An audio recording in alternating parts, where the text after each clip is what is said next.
I'm Nancy Norman with Weekly Wisdom. We are created in the image and likeness of God. We are magnificently and beautifully made.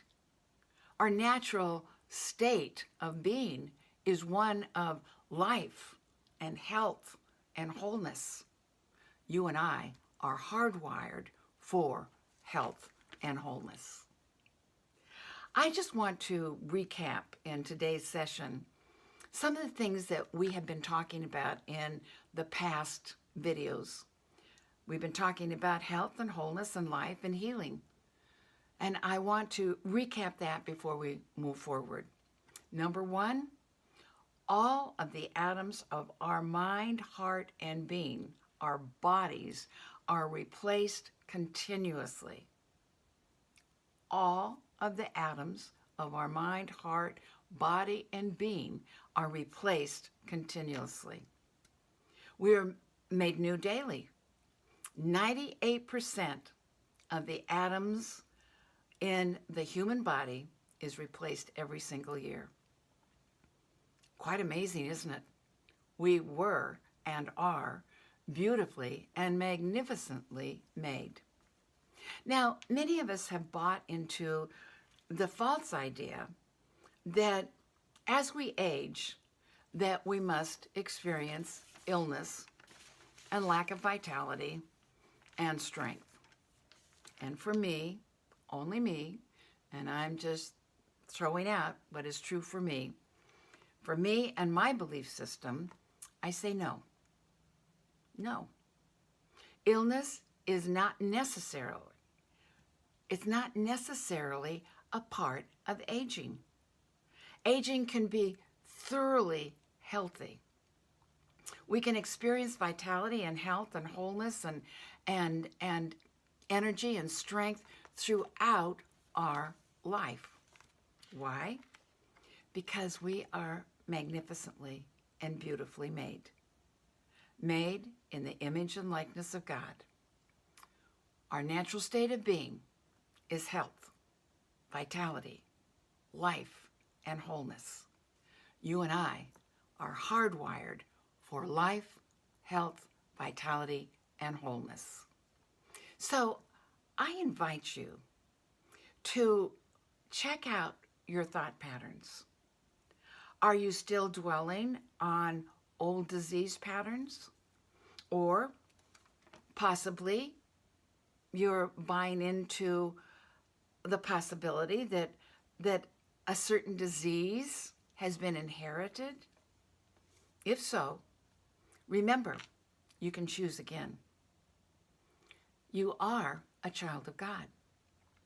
You are magnificently and beautifully made in His image and likeness. So you can choose again and come to a new understanding. We have a wonderful example of that in Myrtle Fillmore. She was a co-founder of Unity and had been suffering for many years from TB. She had a husband and 2 young children, and her whole family had suffered from TB. And somehow she felt that was her fate also,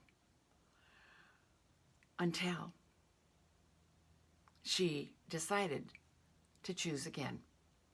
You see, she attended a lecture, and this was in the late 1800s.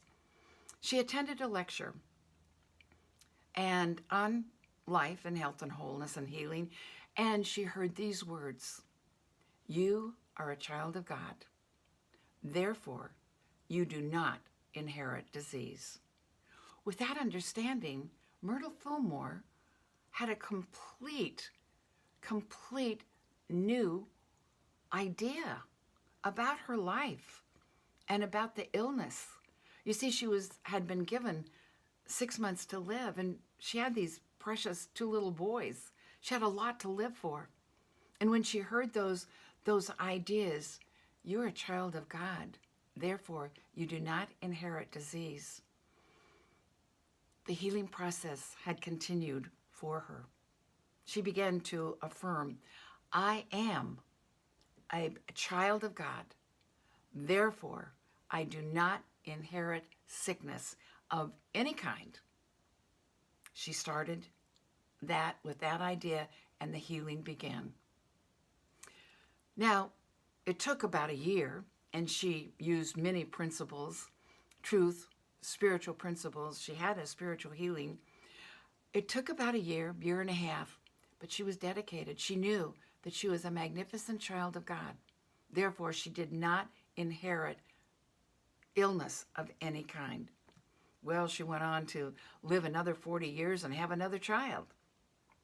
Myrtle Fillmore stated this. She said, "The body responds to changes of the mind.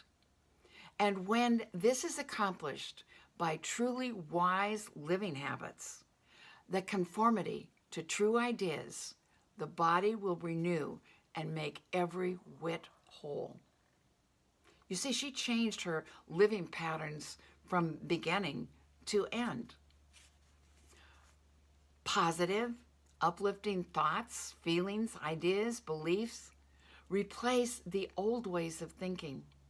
Those negative, self-defeating thoughts, ideas, and feelings, and belief systems and words tend to reinforce old negative results. She changed those old negative results by using words, positive, uplifting thoughts, feelings, ideas. She changed them. And one of the questions she asked, she got this out of the Bible, she had to ask herself, do you want to be healed? Jesus asked that question. Do you want to be healed? The other teaching of Jesus that she used was ask believing. Ask believing. And she asked, she affirmed, believing, knowing that her health and wholeness was hers. So science today tells us that our thoughts and our words and our beliefs do have effect on our health, our life, and our happiness. I want to just share with you an article I came across by Dr. Oz and Dr. Rosen, and the title is "Words Make You Healthier." This is what they say. Are you harboring a grudge? Maybe against the neighbor who sideswiped your mailbox and never fixed it? Saying, "I forgive you," and meaning it, even if you only say it to yourself, could have a major payoff for you, including a tougher immune system and a healthier heart. Why? Holding onto bitterness and hostility is like living with chronic stress. It releases a brew of feel-bad chemicals into your body that increase your heart rate, your blood pressure, your stomach acids, your muscle tension, and inflammation triggering compounds. None are good, but the inflammations are the worst. It encourages plaque to build up in your arteries, which cause heart attacks, impotence, wrinkles, and strokes. By contrast, true forgiveness bolsters levels of T cells. They're your immune system's critical warrior brigade and battle viruses and other dangerous invaders. What you think, what you feel, your belief system, what you speak, do influence your health. So watch your deeply felt thoughts, ideas, and words. Keep your conscious mind busy with the expectation of abundant energy, renewed strength and vitality, and the idea that you are healthier and more alive than ever before. I have an affirmation that I say frequently. I am whole, well, perfect, and complete, exactly as God created me to be. I am whole, well, perfect, and complete, exactly as God created me to be. And I want you to know this week that you are whole, well, perfect, and complete, exactly as God created you to be. God bless you, and have a wonderful week.